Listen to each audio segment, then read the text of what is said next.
Hey guys, it's Zoe here, and today is a video about reflection. Because it's been one whole year since I have been diagnosed with cancer, since I shaved my head, and 365 days is a lot of days, and a lot of things can change, and a lot of things can stay the same. I am someone who has always loved New Year's. I like new beginnings because it's the end of bad things and you can look towards the good things ahead. And last year, I started the year with possibly one of the worst things you can be told, that I had cancer. I have cancer.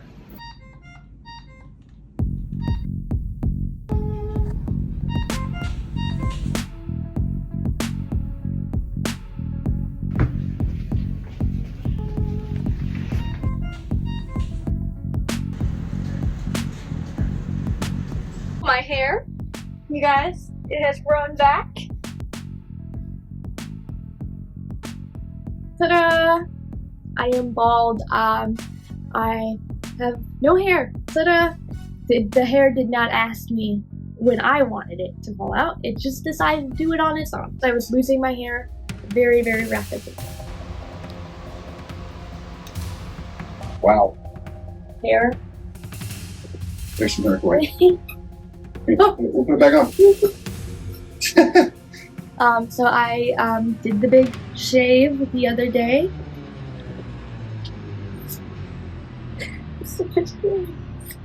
On January 28th, which is Shave Day, a national holiday, I finally I went ahead and shaved my head, and my wonderful husband also did it with me.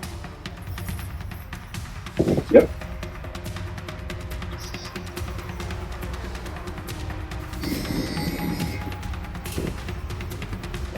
It tickles.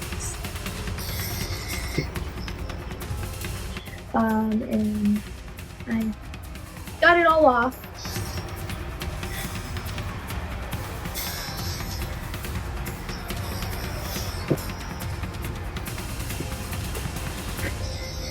It was a crazy feeling. I knew that I was going to be sad about losing my hair. I knew I was going to be sad from the moment they told me I was gonna lose my hair. So what I did was I made a plan on how I could make it the easiest on myself, and like how could I enjoy the day, and that's why it's a holiday, because it's a celebration. And in order to feel better, I made a plan of things that would make me feel better. Listening to music. The most important aspect I did was I arranged to have a photo shoot. We're about to head to the photo shoot. A couple of changes have been made, but I have sparkles on my face. They kind of look like I have mud on my face sometimes, but that's kind of how freckles are. It's cute. See my wheelchair in the back. Okay, we're heading off to the photo shoot. I'm dead. I'm not dead. I'm relaxed. I'm like road trip chilling, you know. I got my photos taken.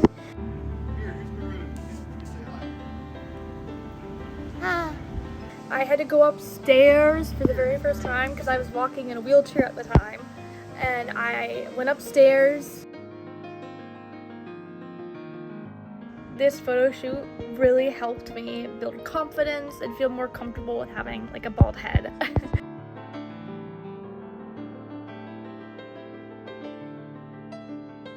And definitely recommend, if you have the resources and the ability, to the photo shoot. That helped a lot. But losing my hair is like losing a part of my identity. It's like losing part of me. And early on it felt like losing me, like just losing me. I have no eyebrows, and I have a tiny little eyelash left. I don't know if you see it. I have like one left here. And I have like one left here, and it's so sad. My eyelashes are almost gone. Interestingly enough, losing my hair was rough, but at least I had my eyebrows and my eyelashes. Now I have none of it. So I'm a little struggling. So I'm gonna go put on some fake eyebrows to try and make me feel a little bit more like me. I was doing my makeup today, and I found out that I am officially one eyelash left. I literally finished all my chemotherapy last Thursday. No, 2 Fridays ago. So it'll be 2 weeks this Friday. So literally, end of my treatment cycle, I had 3 eyelashes left, and now I have 1. I don't know if you can see the one that's hanging on.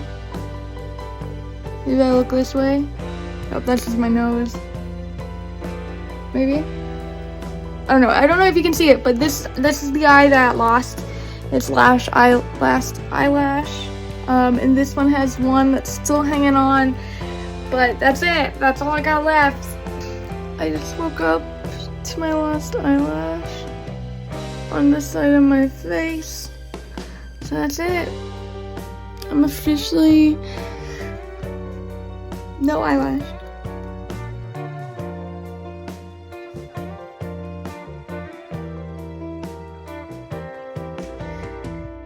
It's the reality of cancer and chemo. It just sucks. It's easy to say, like, it's just hair, it'll grow back. I have to live with it through all the stages, and I don't want to live with it through all those stages. One of my favorite hairstyles I've had is the longer hair, red hair, and that takes time. It's not like it's gonna be very quick. I find that phrase a little frustrating, but I also find it a little motivating because it will grow back. You guys, it has grown back, and I'm trying to look at it as a little exciting, because when was I ever gonna shave all my hair off? I was never gonna do that. But I always was kind of curious, what would I look like bald, you know? As you guys know, I'm bald because I just finished chemo, and chemo killed off all my hair.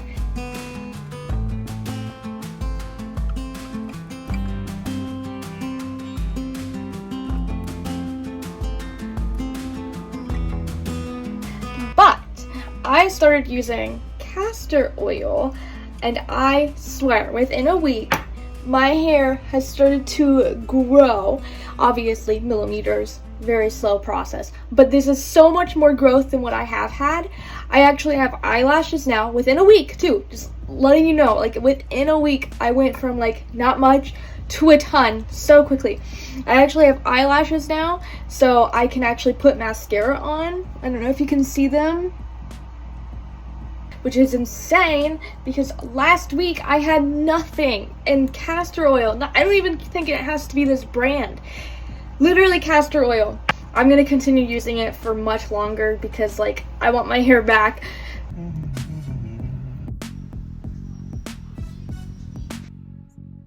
My hair is longer.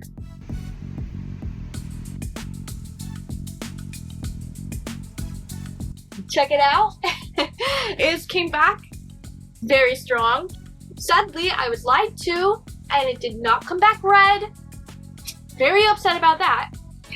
It also did not come back curly. A little wavy, but not curly. I actually curled my hair for this video. This is not real. It has grown quite a bit.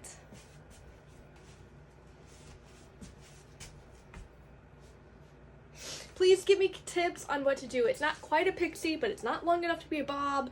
I'm pretty sure I've entered the phase of Harry Potter and hasn't cut his hair in freaking forever. I don't know what to do. I don't want to cut it because I'm trying to grow it out, but it's so hard to maintain. So I'm beginning to return to, I don't think I can say normal yet, maybe new normal. Chilling and resting, that means I'm gonna be lounging a little bit. But I'm beginning to have energy again. I'm beginning to be able to do things again. I mean, the biggest thing, I can actually walk, I can stand. I started last year in a wheelchair. So there's been good things to have happened, but I still have not returned back to school yet.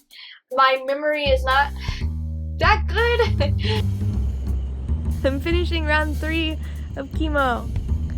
Yay! Wait, this is round 3? Yeah. I thought it was round 4. Yeah, this is round 4 because you had your PET scan after round 3. Oh. This is round 4. Remember, because you held up the 4 as the Yeah. PET scan? I was like, wait a second. Yeah, Hold chemo on. brain. I'm finishing round 4 of chemo. I got 2 more to go. Hopefully after that, no more. I have a tendency to forget words. I tell stories over and over again. I repeat myself a lot. I just can't remember that I've told somebody something, and I can't remember what they told me. I'm hoping that gets better soon, but I don't plan to return fully back to school until next year. And then I'll finish my last semester of my master's because, yes, I got cancer right before I finished my master's. I have literally 1 semester left. Positives to that has happened. The most biggest one is that I finished chemo last May. I've been cancer-free since then. There you go. I have been done with chemo for 5 months.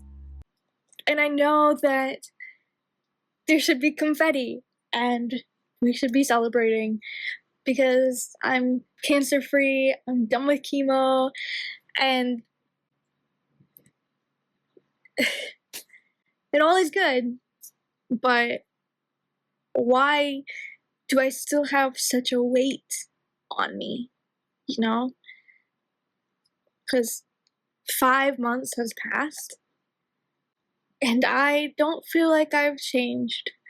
I still deal with a lot of PTSD symptoms. I still get a lot of anxiety. I probably will have the what if the cancer is back feeling for a long time. It's a very common issue that a lot of cancer patients deal with in the future. I'm still recovering. Time is still moving so slow but so fast. And I've done nothing. I've always been someone who measured my success in productivity. So 5 months have passed. My main goal has been recovery. So what does recovery look like as a 25-year-old who has finished chemo? It looks like sleep. It's MRIs, it's PET scans, it's a failed colonoscopy.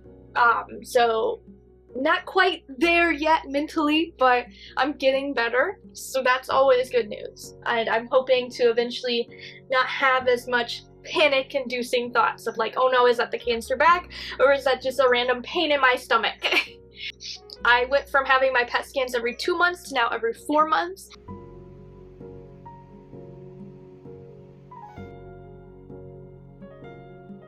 And in some ways, I am blessed because I have the privilege of being able to just sit and recover. Not many people have that ability to be able to recover like they deserve, like they need to after going through such a life-changing, body physically changing event in their life. Many have to return back to work. Some work through chemo. And so I am gifted, I am blessed, and at the same time, I grieve. I grieve who I was, who I wanted to be, and I grieve who I am now.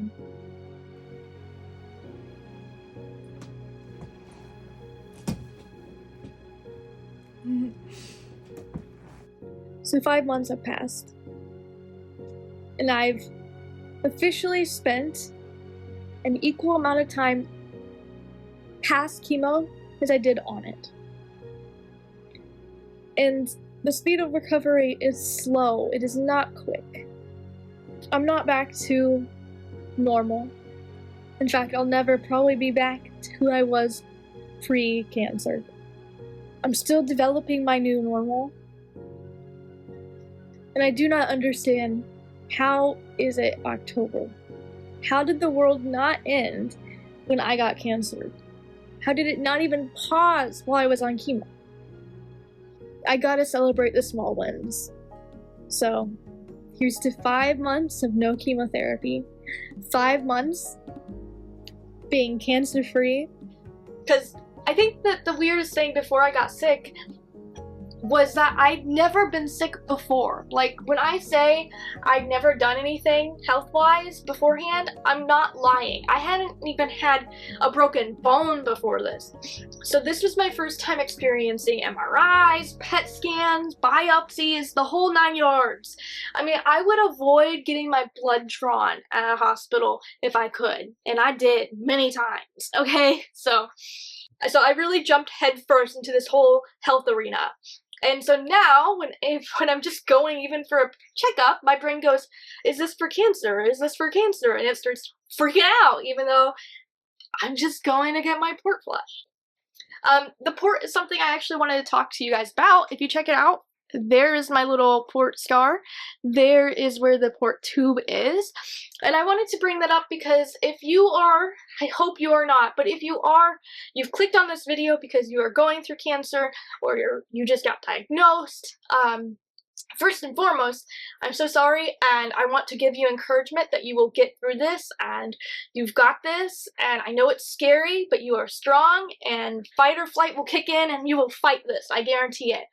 But if you are someone who are having to get a port, or you are trying to make the decision if you should get the port, I had to get a port. It was recommended to me by my oncologist. I'm sure I could have said no, because you can always say no to anything. Remember that. But I am ultimately very happy that I made the decision to get the port. So the port made a lot of things so much easier. The biggest being is that your vein in your arm will get overused if you do not get a port, and the chemo will make your veins basically collapse.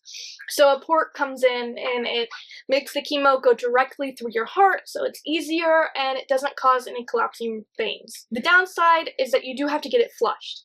So if you're going in for chemo all the time, you don't have to worry about it.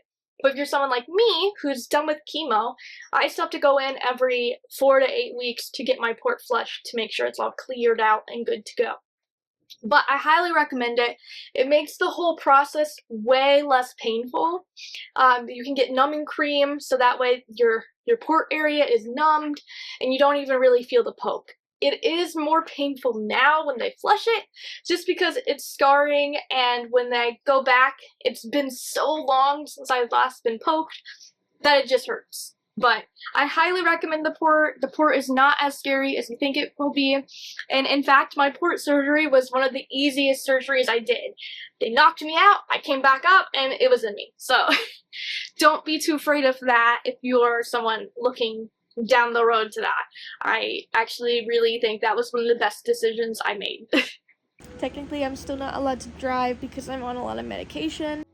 Unfortunately, I still cannot drive because I'm on pain medicine, so I have that to look forward to, but I'm still not able to technically drive yet.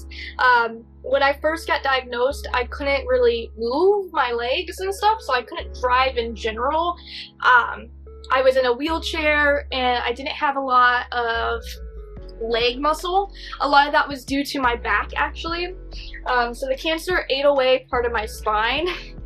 And so that caused a bunch of fractures, and those fractures hurt really bad and also made a lot of things very difficult in my life. On top of that, my liver had so much cancer in it that also made things problematic. But I now can't drive because I'm just on too much pain medicine, but I will be able to drive one day, someday, soon, which is good news. And it's also officially 1 whole year since I was legally made disabled because I had a handicapped little visor thing, and I no longer am disabled, which is huge, which is great news for me. My back still hurts. Backs take forever to heal. It sucks. I did get back surgery done where they went in and they put cement into my back, which was really good because it helps preventing more fractures from happening, but it didn't solve the other fractures that I had, and so it's just a long process of healing my back. and it's gonna take time, and I just have to wait. It still hurts really bad if I stand for longer than 30 minutes. If I do any strenuous activity on my back, it hurts really bad. Thankfully for my back pain, it gets alleviated once I sit down, once I lay down for a bit, but it's just gonna take time, and that's all I'm impatient, but that's all I can do at this point is time and wait for it, and slowly I'm getting off of the pain medicine. One of the things that is not shared with you when you are going through this whole process is the whole transition phase, which is part of the hardest part of it all. Because I've been having some bad nightmares and I don't really want to fall asleep to be woken up by a nightmare, especially home alone. Because I went from going to chemotherapy, having this routine of seeing my oncologist every so often, seeing nurses every single week. If I had something wrong, I got to tell them and I got to get it fixed pretty quickly. During chemo, I was in a type of routine of going to cancer center visits, getting blood drawn, and sleeping. I was in sort of a daze, a fight or flight sense of just fighting. I was in survival mode. And now I'm no longer in survival mode. And things feel more difficult almost. Now that I no longer have cancer, so I still go to the cancer center for like checkups and stuff, but I don't go very often, and like for example, I have a colonoscopy I have to get now. Those are all part of my transitioning checkup things. I have an MRI coming up, I have a colonoscopy coming up, and all of those things while I was on chemo, while I had cancer, they were so quick for me to get. And I actually am still dealing with a lot of issues because of chemotherapy and because of cancer. And those issues are a lot harder to be dealt with now. That is not something that you even think about. On top of the transitioning between energy levels, like I don't have energy to go back to a full-time employment yet. Like that is just impossible. I can barely get up in the morning to just sit. Like my energy levels are just really unpredictable even. Like I don't know what my day is gonna look like in terms of energy. It's like I have an autoimmune disease or a chronic illness. So it is very difficult transitioning back to like a normal life. Another thing that hugely impacted me was my hormones. Okay, I'm just gonna say this. This might be TMI for those of you who do not have uteruses and do not experience this. So don't just skip ahead if you don't want to hear it. But this is very important and it's very difficult. And I'm sure if you have other anatomy, you would also go through this in a different way. But I'm gonna tell you my experience as a female and as a uterus having person. I have been wrecked by my hormones. This is the best way that I can describe it as a normal person who doesn't have a doctorate, okay? Basically, when I went through chemotherapy, first of all, I had a period for a month, my first month of chemotherapy. A month-long period. And my doctor at the time, my oncologist, was a guy. He just nodded his head. He didn't go, oh no, you cannot have a month-long period. It was like he didn't care. And I find that absurd because if you have had a period for a month long, you know it is not fun to be bleeding that long. Just saying. Okay? I don't have him as my oncologist anymore. That's not the reason, but you get it. Okay. So, chemotherapy took away my period. Lovely, lovely thing. I was very grateful for that, but at the same time it put me into pretty much pre-menopause. So, I had the hot flashes, I had the wonderful experience of mood swings, all the 9 yards of going through menopause. But I didn't have my period, which was to me a blessing. So I have endometriosis, so my periods are already kind of nasty. They already kind of wreck me. But now that I've gone through chemotherapy, and my period, it went away, okay? I went through pretty much menopause. And for some people, it'll come back, it won't come back. Since I was relatively young, for going through this. It was pretty much guaranteed that my period would come back at some point. How quickly, we didn't know. Well, it came back. It came back quick. I've been having my period again pretty much, I had maybe a month out after stopping chemotherapy.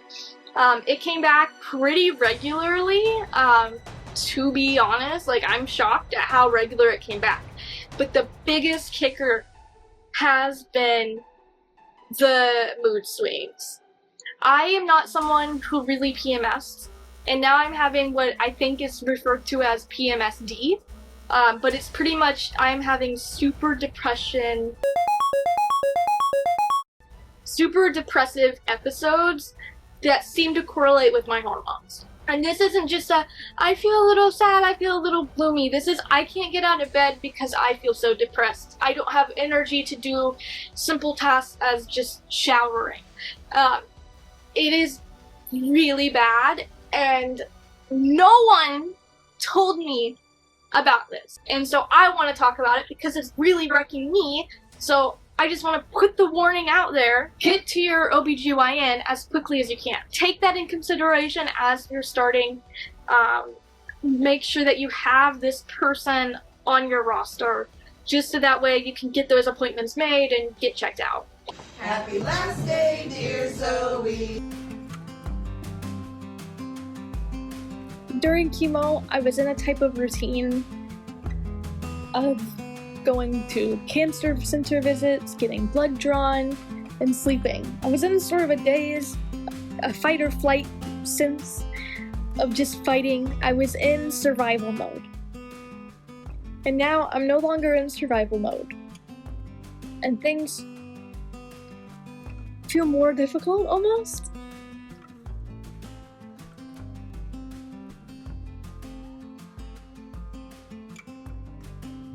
So, I am cancer-free. And one of the things that I was really wanting and really looking forward to, I guess, was when the doctor said, "You're cancer-free."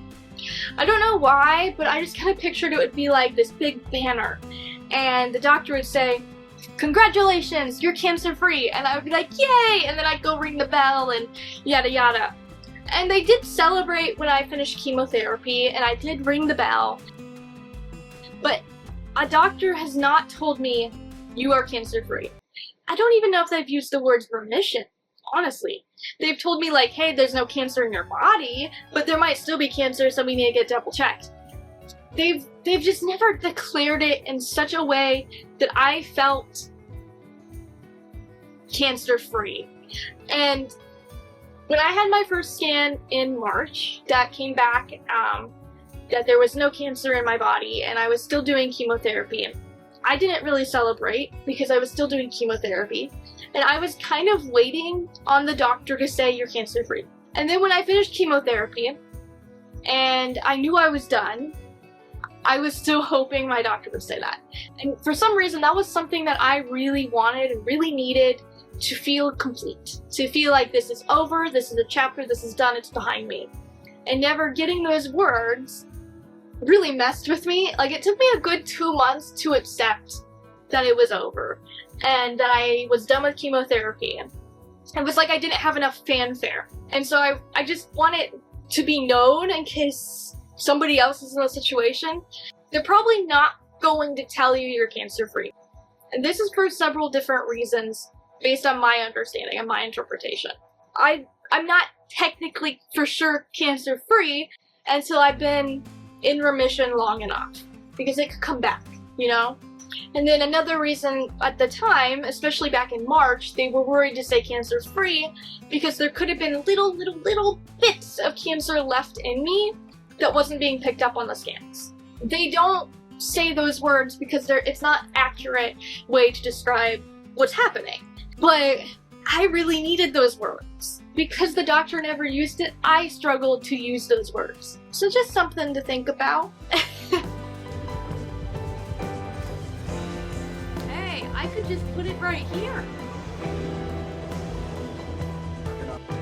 It's still too early for me to believe that I'm never gonna have cancer again, that I'm cancer free, and that this is all behind me. I still wake up in the middle of the night and I feel pain here and I'm like, oh no, is that cancer? I go to get my PET scan and I'm laying there and I'm thinking, is this scan gonna come back positive? And I know though, if it does, I will be fine. I will fight it and I will get through it because I did it before and I can do it again. I don't want to, and I really, really don't want to, and I don't want it to ever happen again. I really don't want to. And I don't want anyone that I love and care about to ever have to go through this. It's a terrible disease. Cancer just sucks. It sucks so bad. No matter what type you have, it is draining. The chemotherapy is literally killing you. Like, it literally is killing you, and it feels terrible, and it's like nothing you'll ever experience in life, and it sucks. But it's given me a second chance on life. I think sometimes about how, like, just if I was born 20 years ago, would have I lived past this? If I was born 50 years ago. And I think about if I had been a week late to going to the doctors. I think my husband, because he's the one who urged me to go to the doctor in the first place. And had I waited much longer, I probably wouldn't be here. Like, that's just the facts, based on how bad my liver was at the time, how high my bilirubin was. Like, my bilirubin, I believe at its highest was 12, and I don't remember this all correctly, but I believe 14, it's like deadly. And based on how quickly it was rising, that was a week. I had a week to go. So had I taken a little bit longer, I might not be here. And life is short, and you don't think you're gonna know this and learn this at 25, at 26. It's something very traumatizing to go through. It's given me a new perspective on a lot of things. It's changed my desires and my hopes and my goals in life. I've been given a second chance, and I'm very grateful for that. And that's kind of how I'm trying to choose to look at this. Not as I'm a victim of cancer or I had to go through a terrible thing, but I'm a survivor, I'm a fighter, and I'm alive. And if you're going to go through this, if someone you love is going through this, it might take time to heal.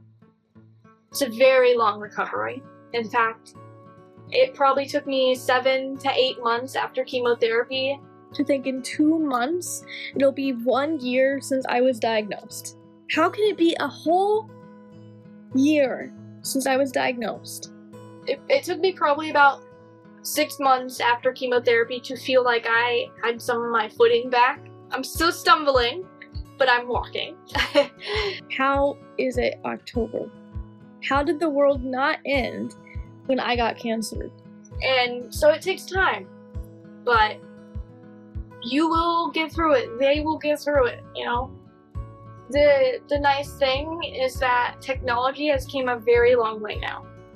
There's a lot of options out there, and if one doesn't work, get another one.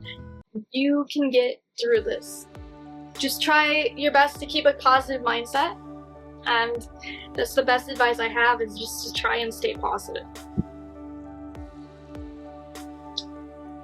When did I get bald? So, I know this was a little bit of a simple video, but I just really wanted to reflect and celebrate something that I have gone through, and wanted to give some encouragement to other people in case they're going through something similar. I have other video ideas that I'm thinking about, and I'm hoping to get those out very soon. But for the time being, stay totally awesome. Till next video.